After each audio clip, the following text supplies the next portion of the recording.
Hello. So today I want to talk to you about the game Ratzia, or because it's inspired by the game Ratzia. And I must say, I am loving all of these Ra inspired games that 25th Century has sent me. And I really need to try playing Ra now because if I'm loving these this much, I can only imagine how much I will love Ra. So in this game, you will have some auction cards and it plays 2 to 5 players. So if you are playing a 2 or 3 player game, you will get 4 auction cards. And if you're playing a 4 or 5 player game, you will get 3. And they, at the beginning of the game, are dealt out in a specific way. And they are face up. So everybody knows what auction cards you have. And the game is played over 3 rounds. You have this score tracker here. And I love all of the icons on the little score cubes. They're very like 90s inspired. You've got a cool Polaroid camera, you've got a roller skate, you've got sunglasses and a cassette, and then on the opposite side is the 50 points. So if you manage to get that many points, it will keep going. So you will score at the end of each round, and then there's also final game scoring after that 3rd round.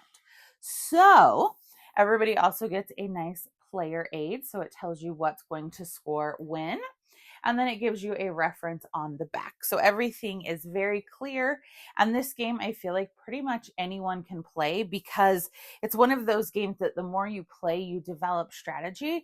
But you can also just kind of be like, yeah, let's swing it. Let's see how it goes. Let's develop strategy along the way.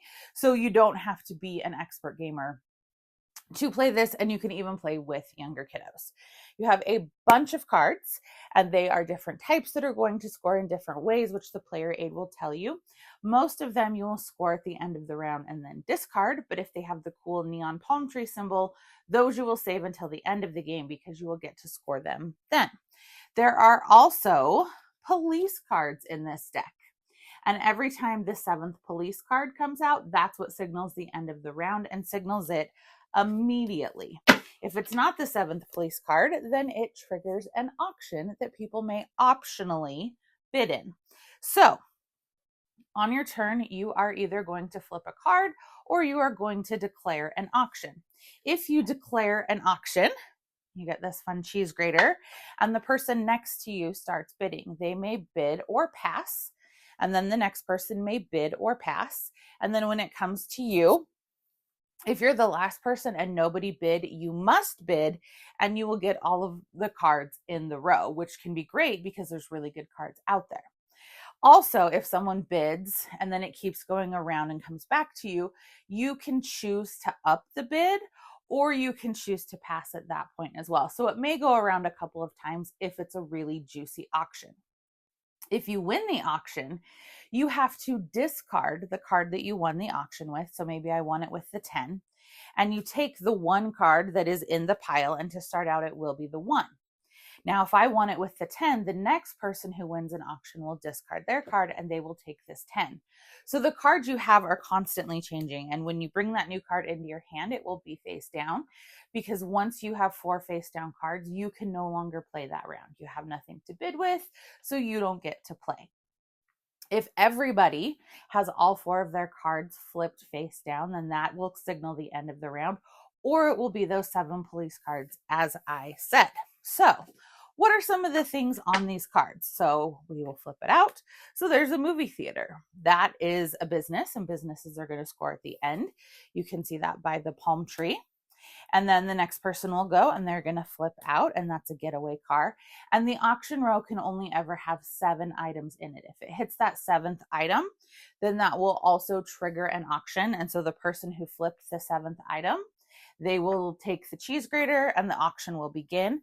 And that's considered a voluntary auction because a player didn't choose to accept it. It was forced.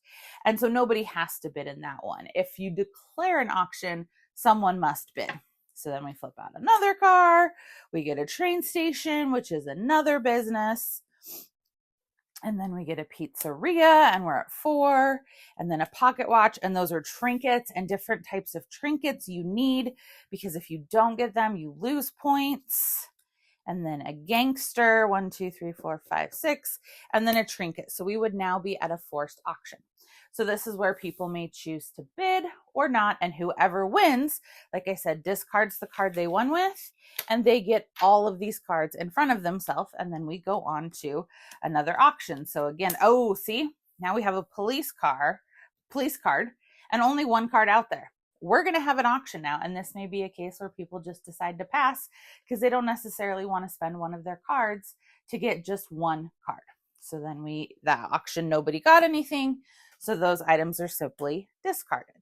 And then we go into our next auction. Oh, and there's another police card. So you can see sometimes these auctions get really big and awesome, and there's great things that you want, and sometimes they're triggered and there's not a lot out there. So you have to decide whether or not you want to bid, because if they're cards you really need, it could be worth bidding on 1 or 2 cards. So once we get our 7th police card out there, or everyone has used all of their auction cards, and I tend to find it is more often that you get the 7 police cards rather than everyone using their auction cards, then we go into end of round scoring, and we discard anything that has either our artifacts, anything that doesn't have the palm tree on it. You're going to score and you're going to discard, and you're going to keep anything with the palm tree in front of you because it will score at the end of the game. The other interesting card that is in here are the thieves. So if you have won a thief in an auction, you can then on your turn use the thief to take an item from the auction pile, and it is yours. You cannot steal from other players, but you can steal from the auction before the auction occurs. So that in a nutshell is how you play Ratzia. I think it is a ton of fun, and it is quick, it's easy, it's fun to try up different strategies to see what works for you. But this is a great game. So like I said, it makes me really want to try Ra. I believe this is the first time that this has been available in the US or in North America, that it previously was only like a European release. So this is a great game. Go ahead and check it out. Give me a like and a follow, and I'll keep bringing you more board game content. Thanks. Bye.